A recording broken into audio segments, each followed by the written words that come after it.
उत्तर प्रदेश के जनपद बुलंदशहर की तहसील स्याना के गांव भर्रा में भारतीय किसान संघ का सदस्यता महाअभियान चला।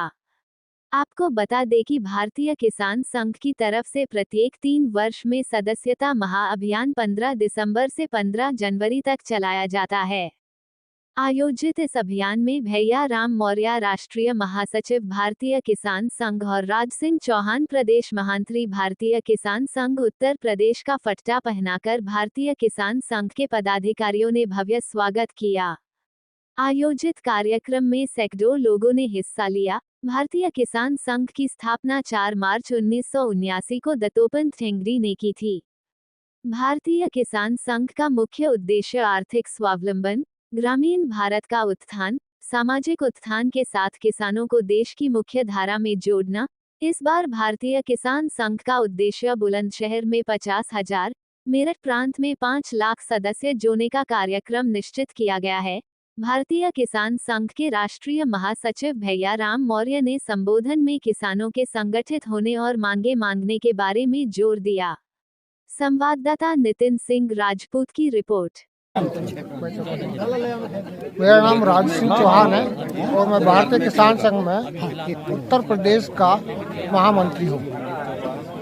भारतीय किसान संघ जो सदस्यता अभियान चलाया जा रहा है, किसानों का जागरण करने के माध्यम से सदस्यता करने का जो विषय है, किसानों का जागरण हो, उन्हें अपनी समुचित व्यवस्था जो कृषि प्रणाली है इसका ज्ञान हो। आने वाले समय में हम उसे शिक्षित करने के लिए संपूर्ण प्रकार के वर्गों का आयोजित कर गांव-गांव में जाकर पुरातन कृषि की शिक्षा दे सकें और जो आज युवा अपनी खेती से विमुख हो रहा है वो वापस खेती करने पे इच्छुक हो सके। इस प्रकार के उदाहरण भारतीय किसान संघ द्वारा आप यूट्यूब, फेसबुक के माध्यम से भी देखते हो। जो कार्यकर्ता, जो नौकरी करने वाला व्यक्ति बड़े बड़े पैकेज ले रहा है, 10 लाख, 15 लाख, 20 लाख पैकेज ले रहा है, भारतीय किसान संघ के संपर्क में आकर आज खेती से जुड़ा है। तो भारतीय किसान संघ का जो सदस्यता का अपना अभियान चला हुआ, उसमें केवल सबसे बड़ा उद्देश्य किसान का उत्थान। किसान का उत्थान होगा तो राष्ट्र का उत्थान होगा। किसानों की गन्ने की फसल के जो गन्ने के रेट हैं वो क्या उचित मिल रहे हैं? लगातार किसान मांग उठा रहे हैं कि उनकी गन्ने की फसल को और उचित दामों में खरीदा जाए और महंगे दामों में खरीदा जाए। गन्ना का जहाँ विषय है कि अपने मेरठ प्रांत और काशी प्रांत का भी कुछ जगह ऐसी हैं तो उसमें गन्ने की खेती होती है। प्रमुखता से पूरे भारतवर्ष में 600 करीब मिले चीनी शुगर मिले हैं। आज स्थिति देखें तो गन्ना किसानों की बहुत लंबे समय से मांग चल रही है कि गन्ना का भुगतान समय से हो जाए, हमारा 14 दिन में हो जाए। सरकारों से बराबर निरंतर प्रयास रहा, आंदोलन भी हम लोगों ने किए हैं और जब आंदोलन किए हैं भुगतान भी मिलों को आया, किसानों को लाभ मिला है।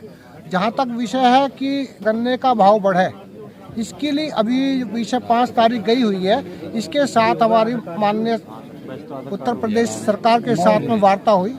उन्होंने 3 दिन का वादा किया था कि गन्ना का जो रेट है वो घोषित करेंगे। हमने 450 रुपये गन्ना का भाव उनसे मांगा है, लेकिन 450 रुपये ना करके जो भी वो निश्चित करते वो कर दे। लेकिन हमने उनसे कहा था कि भाई आज का जो समय है, जहाँ करेसर जो कोल्हू है वहाँ भी 400 रुपये गन्ना जा रहा है, 400 से ऊपर जा रहा है। क्यों ना सरकार अभी तक गन्ना, क्या नीति है आपकी, गन्ना का रेट आपने घोषित क्यों नहीं करा? तो सरकार के साथ बातचीत हुई और आज सरकार हमें मजबूर कर रही है किसानों को साथ लेकर आंदोलन करने के लिए। तो मैं उत्तर प्रदेश सरकार को आपके माध्यम से कहना चाहता हूं कि पुनः जो भारतीय किसान संघ के साथ में उन्होंने 5 तारीख को बैठक में कहा था, पुनः विचार करें और शीघ्र से शीघ्र गन्ना का भाव घोषित करें। और ना तो आप ही विवश करेंगे कि किसान संघ को होकर सड़क पर आकर आंदोलन करना होगा। इस महाअभियान के तहत किसानों को क्या फायदा होगा? इस महाअभियान के तहत किसानों को ये संगठन से जुड़ने का लाभ है, जो मैं पूर्व में ही बता चुका हूँ। अभियान से जुड़ेगा तो उसकी जो संस्कृति है, कृषि संस्कृति, उससे जुड़ने का लाभ मिलेगा। पुरातन कृषि देश, जो मैंने पहली वक्त बोला था कि सोने की चिड़िया कहा जाता था, तो किसान का जो क्षेत्र है व्यापक क्षेत्र है अपना, इसी वजह से सोने की चिड़िया ये कहलाया जाता था। तो आज ये सोने की चिड़िया पुनः हो, इस सपने को लेकर हम जा रहे हैं कि देश का जो किसान है वो स्वावलंबी हो, भारत